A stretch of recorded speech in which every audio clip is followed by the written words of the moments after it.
మల్లీశ్వర్ వచ్చేసింది ధూమ్ ధామ్ ముచ్చట్లు తీసుకొని. చలో పాండ్రిగా ముచ్చట్లు షురు చేసుకుందాం. సిట్రాన్ సమర్పించు ధూమ్ ధామ్ ముచ్చట్లు షురు. ఏదన్నా పోటీ పరీక్షలో పెద్ద చదువుల పరీక్షలో రాసేటోళ్ళు ఎట్లుంటారోల్లా ఈ తాప బరాబర్ పాస్ కావాలి, మంచి మార్కులు తెచ్చుకోవాలి, నసీబు మార్చుకోవాలి అని అనుకుంటా పగలు రాత్రి కష్టపడి చదువుతుంటారు. దావతులకు దోస్తాన్లకు అమ్మనాయనలకు ఇంటికి దూరంగా ఉంటారు. తాహత్ లేకున్నా ఫీజులు కట్టి కారం మెతుకులు తినుకుంటా కోచింగులు తీసుకుంటారు. బుక్కులల్లనే తలకాయ పెడతారు. మరి గింత కష్టపడి నియతగా చదివి పరీక్ష రాస్తే నడిమిట్ల దొంగతో వాళ్ళ పరీక్ష పేపర్ ముందే కొట్టేసి పరీక్ష రాసి పాస్ అయ్యేటోళ్ళను ఏమనాలే? ఎంత ఘోరం ఇది, అవునా కాదా?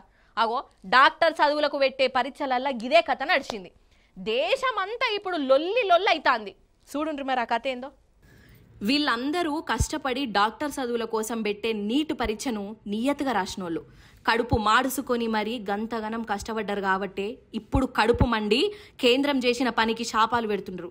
నీట్ పరీక్ష పేపరు నిజంగానే లీక్ అయిందటనోళ్ళ సాక్షాత్తు లీకు పేపరు రాసిన కంతిరోళ్లే ఒప్పుకున్నారు. పరీక్షకు ముందు రోజు రాత్రే ఇగో వీళ్ళ చేతులకు ప్రశ్నపత్రం వచ్చిందంట. ఇక ఇంకేమున్నది, రాత్రికి రాత్రే జవాబులు చదువుకున్నారు. సెంటర్కు పోయి శుద్ధ పూసల లెక్క రాసిర్రు. ఫస్ట్ ర్యాంకులు కూడా తెచ్చుకున్నారు. అంటే ఏడాది పొడుగుత చదివినోళ్ళ నోట్లే మన్ను పడ్డట్టేనా కాదా? అసలు ఈ నీటి లొల్లి ఎట్లా షురు అయిందో నేను చెప్తా.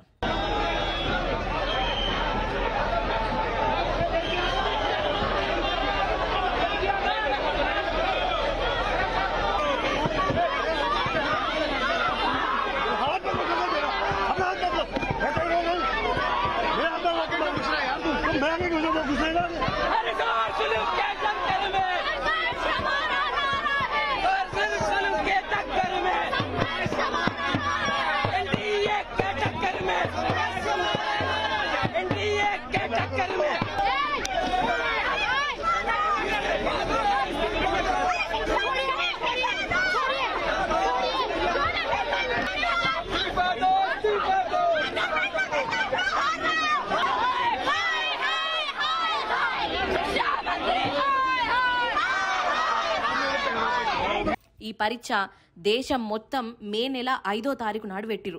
దగ్గర 23 లక్షల మందికి మీదనే రాసిరు. ఇక రిజల్టులు లెక్కకైతే జూన్ 14వ తారీఖు నాడే రావాలి. కానీ జూన్ 4వ తారీఖు నాడే రిజల్ట్ బయట పెట్టిరు. జూన్ 4 నాడు మన దేశంలో ఏమైందో ఎరికే కదా, ఎలక్షన్ల రిజల్టులు ఆనాడే ఉండే. ఇక దేశమంతా ఈ ఎలక్షన్ల మీద ఉంటది కాబట్టి ఇక ఈ పరీక్ష గురించి ఎవరు పట్టించుకోరని అనుకున్నారో ఏం పాడో అదే రోజు చుప్ చాప్గా విడుదల చేసిండ్రోల్లా. అయినా అప్పుడు కూడా అనుమానం రాలే. అయితే ఎన్నడూ లేనిది 67 మందికి నీటిలా ఫస్ట్ ర్యాంక్ వచ్చిందంట. వాళ్ళందరికీ 720కి 700 మార్కులు వచ్చినాయి. ఇట్లా ఎన్నడు రాలే, ఎప్పుడు కూడా కాలే.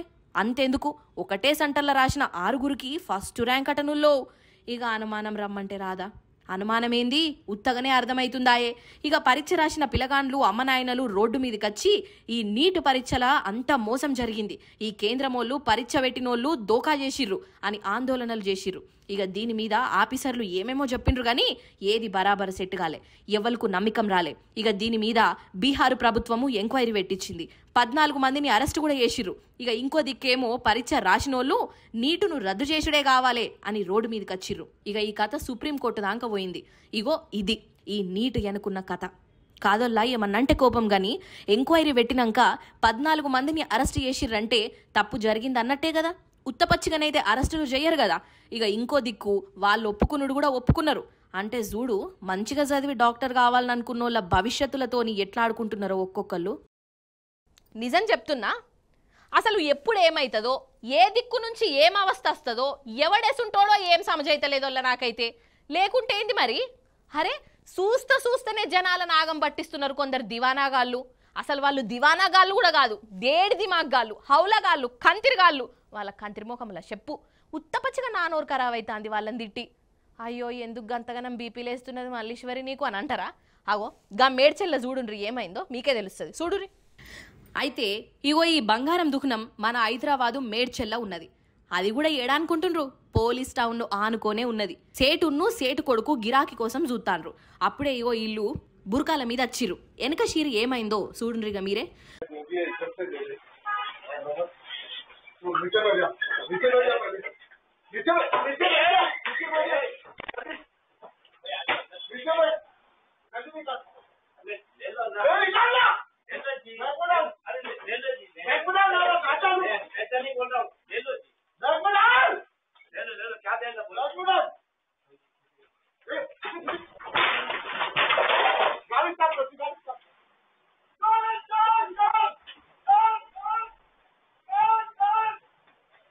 ఓష్ని చూసిండ్రా, ముసుగు దొంగలు బురకాలేసుకొని వచ్చి కత్తులతోని బెదిరించుకుంటా మరి దోసుకపోదామని చూసిర్రు.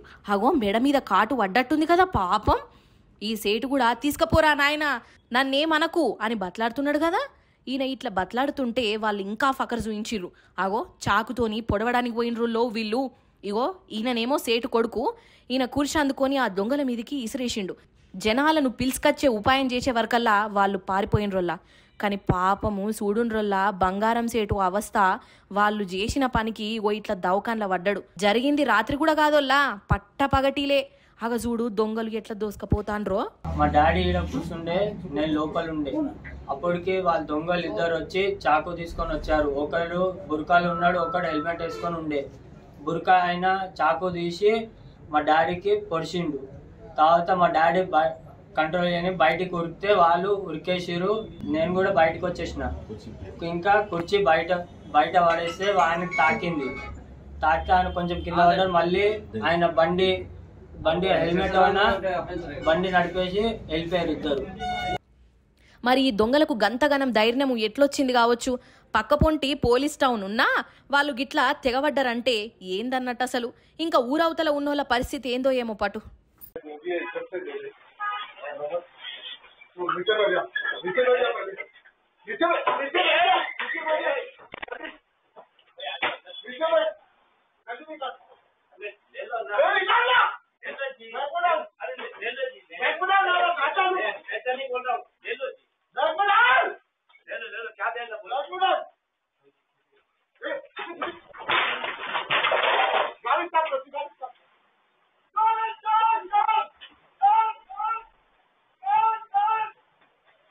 ఏమో అనుకుంటాం గాని అతి తెలివి మంతులు మోసగాళ్ళకే మోసగాళ్ళు, మొనగాళ్ళకే మొనగాళ్ళు, సైంటిస్టులకే సైంటిస్టులు, ఇంజనీర్లకే ఇంజనీర్లు ఏడనో లేరోలో మన హైదరాబాద్ చుట్టుముట్టే ఉన్నారు. కడుపు పోతే అచ్చరం ముక్క రాకున్నా ఐఐటీలో చదివినోళ్ళ కంటే చాలా తెలివి మంతులు ఉన్నారు. వాళ్ళ తెలివి ముందు ఎవ్వలన్నా బలాదురు కావాల్సిందే. వాళ్ళ లలిత కళలు ఎంతటోళ్ళైనా పరిశాన్ అయిపోవాల్సిందే. ఏంది మల్లీశ్వరి గంతగనం తారీఫ్ చేస్తున్నావు, ఇంతకు ఎవలాళ్ళు అని అంటారా? తారీఫ్ చేసుడు కాదు, అసలు వాళ్ళను చూసి మెచ్చుకోవాలనా లేకుంటే పొట్టు పొట్టు తిట్టాలనా మీకే సమజ్ కాదు. చూడుండ్రి మరి. అయితే అప్పుడప్పుడు రోడ్డు మీద పెట్టిన బండ్లు మాయమైతుంటాయి కదా నొల్లా. గదేనొల్లా దొంగలు ఎత్తుకపోతుంటారు. బండికి తాళమేసినా గాని దొంగతనం చేస్తుంటారు. ఇగో వీడు అసోంటి దొంగోడే కావచ్చు. ఈడ రాయల్ ఎన్ఫీల్డ్ బండి ఉన్నది. దీని ధర దగ్గర 2.5 లక్షల మీదనే ఉంటదోల్లో. 2.5 లక్షల బండి అంటే ఎంత బందవస్తుగా తయారు చేస్తారో కదా. కానీ గా బండిని కూడా వీడు ఎట్లా మాయం చేస్తాడో చేసి చూయిస్తున్నాడు. చూడాలే మీరు. అసలైతే బండి ఎత్తుకోవాలంటే హ్యాండిల్ లాక్ తీయాలి. వీడెట్లా తీస్తాడో చూడురిగా. తీరా వారి తీ.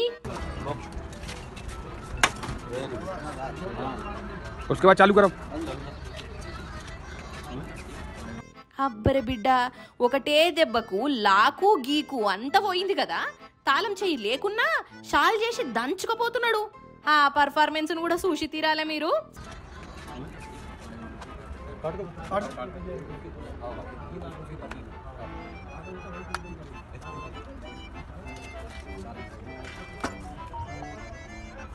डायरेक्ट कर देता इसी में। चल कर चालू।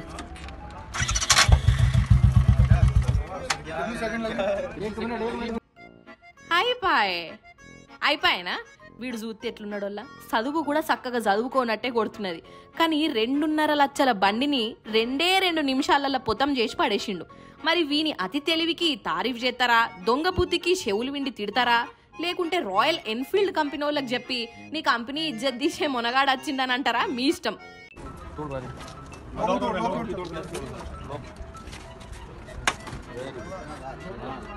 उसके बाद चालू करो।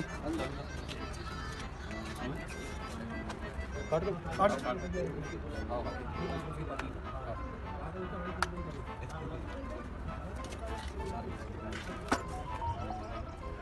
जी डायरेक्ट कर देता इसी में चल कर चालू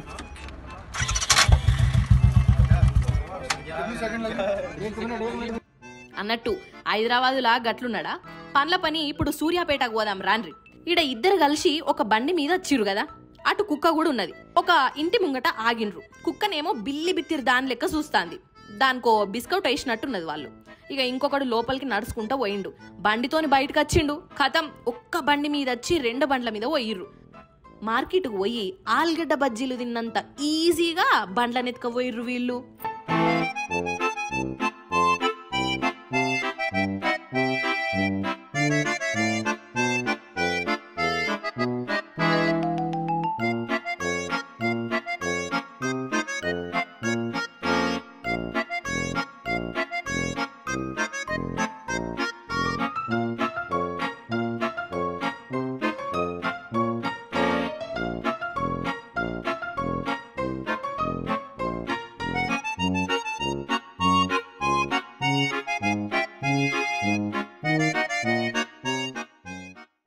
ఈ యాక్సిడెంట్ల గురించి చెప్పొద్దు చెప్పొద్దు చెప్పొద్దు అనుకుంటా, చెప్పుడే అవుతుంది. ఆగా చూడురి, రోడ్ల మీద ఏమైందో నాకైతే వణుకు పుట్టిందల్లా. చూడండి, బండ్లు నడిపించేటప్పుడు వెనుకకు ముందుకు చూసుకోవాలని మస్తు సార్లు చెప్పిన. మనం ముచ్చటల్లో కూడా తీసుకొచ్చిన. కొందరు ఇంటారు, కొందరైతే అస్సలు ఇంటలేరు. మాకు సంబంధం లేదు అన్నట్లుగా బండ్లు నడిపిస్తుండ్రు. ఏమన్నా అయితే మీ కుటుంబాలకు దిక్కెవరు? అందుకే జర చూసుకొని నడిపిండ్రి. పూణేలోని గోల్ఫ్ కోర్స్ చౌక్ దగ్గర అనుకోకుండా బైక్ జారి కింద పడ్డాడు. వెనుక నుంచి వచ్చిన కారు ఆయన మీదకి వెళ్ళిపోయింది. పాపం అక్కడికక్కడే ప్రాణాలు పోయినాయి. ఈ బైక్ నడిపించే అన్న డెలివరీ బాయ్గా వేస్తాడట. అంటే మన ఇంటికి టిఫిన్లు అన్నం తీసుకొచ్చాడు అన్నట్లు. పొద్దుగాలనే మస్తు ఆడలు పడతాయి అనుకుండు. కానీ అనుకోకుండా గిట్ల అయింది. మంచిగానే నడిపిస్తుండు. ఏమైందో తెలియదు కానీ కింద పడ్డాడు. అగో చూడు, కారు ఎట్ల మీదకి వెళ్ళిపోతుంది. పాపం కారు అన్న జర మెల్లగా వచ్చినా ఈ డెలివరీ బాయ్ అన్న ప్రాణాలు దక్కేది. పొద్దుగాల ఎవరి ముఖం చూసిండో తెలియదు కానీ పాపం గిట్ల అయింది. ఈ డెలివరీ బాయ్ పేరు మోహన్ చౌహాన్. 41 సంవత్సరాలు ఉంటాడట. పాపం గల ఇంట్లోకి ఏమని చెప్తారో ఏమో. అందుకేడికన్నా పోయేటప్పుడు వచ్చేటప్పుడు జర చూసుకొని పోండ్రి. బాగా స్పీడ్ మీద ఓకుర్రి. నిదానమే ప్రధానం అన్నారు పెద్దలు. అందుకే మెల్లగా పోండ్రి. మనం ఎంత మంచిగా పోయినా ఏదో ఒకటి అయితేనే ఉంటది. గిట్లనే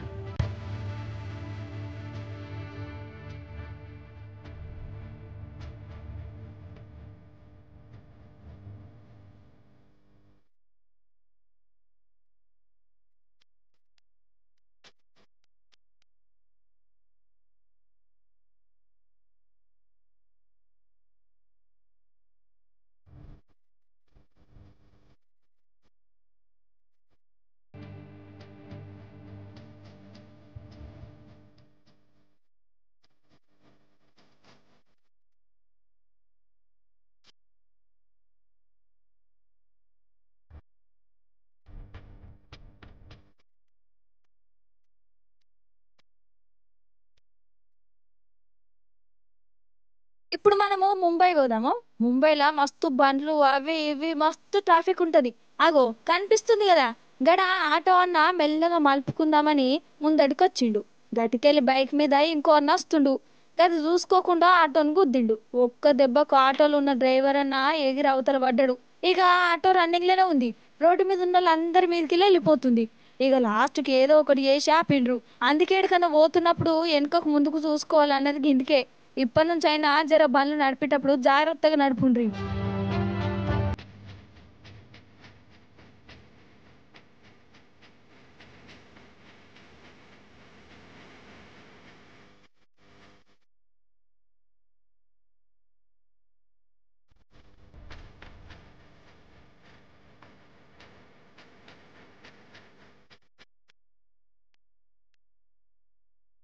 జోరుగా హుషారుగా షికారు పోదమా హాయి హాయిగా.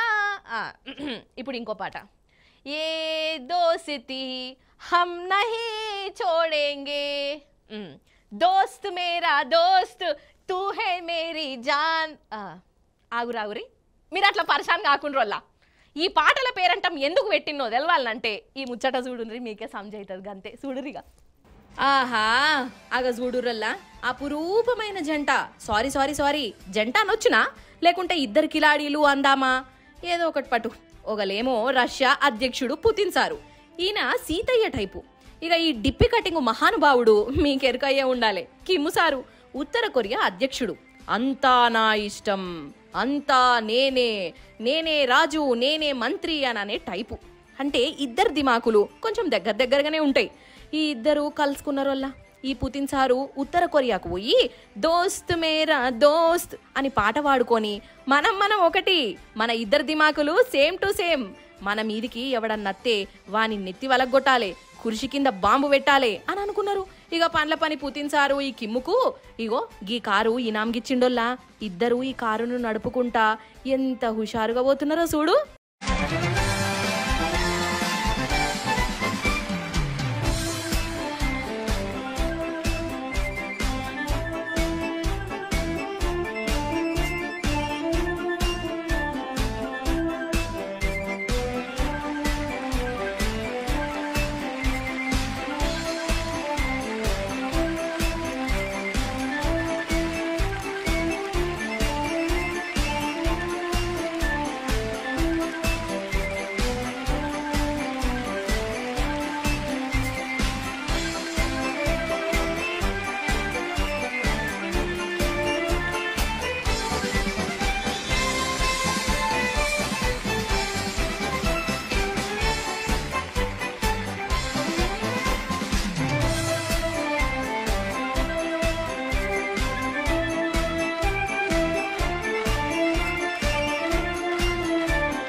ఈయన జరసేపు ఆయన జరసేపు నడుపుకుంటా మురిషి ముప్పందం అవుతుర్రు.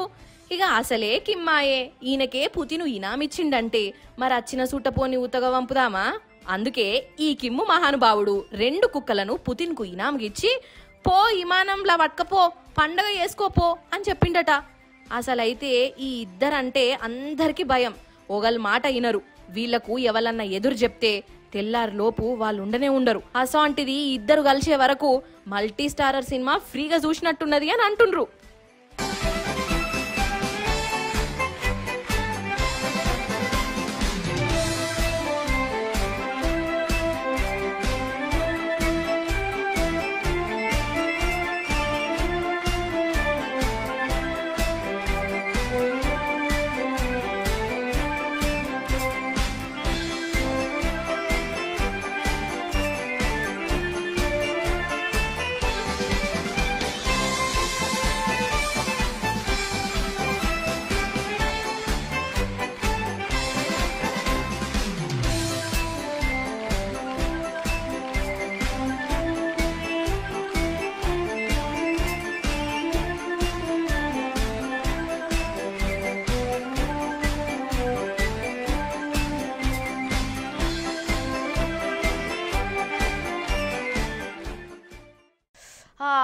ఈ దిక్కుమాలిన రీల్స్ పాడుగాను రాను రాను రాజగుర్రం గాడిద కాదు కంచర్ గాడిదైందంట.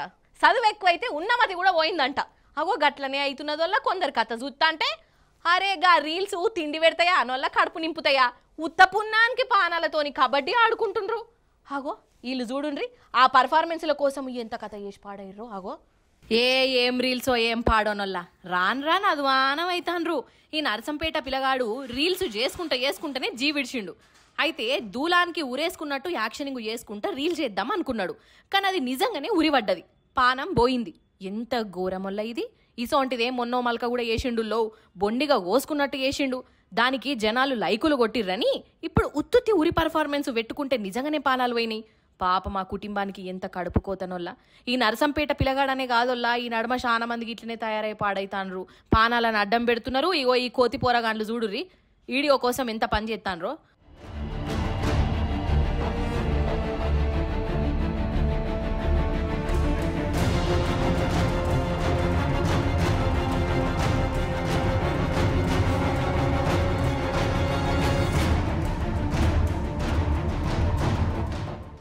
హోచ్ని ఆ పొల్లకేమన్నా దిమాకుల షెటాకు మందమన్న మెదడున్నదా?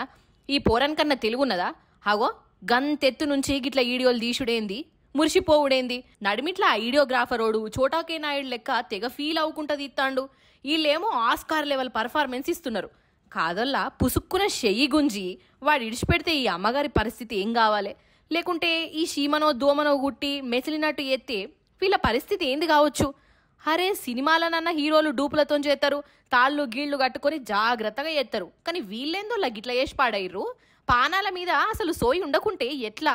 వీళ్ళకేంది వీళ్ళు వేసే కథలకు జీవితాంతం కుటుంబాలు తన్లాడతాయి. ఏం దిమాకులో ఏమో పటు గంత చదువు చదివి గిట్ల సోయి లేకుంటే ఎట్లనో ఏందో.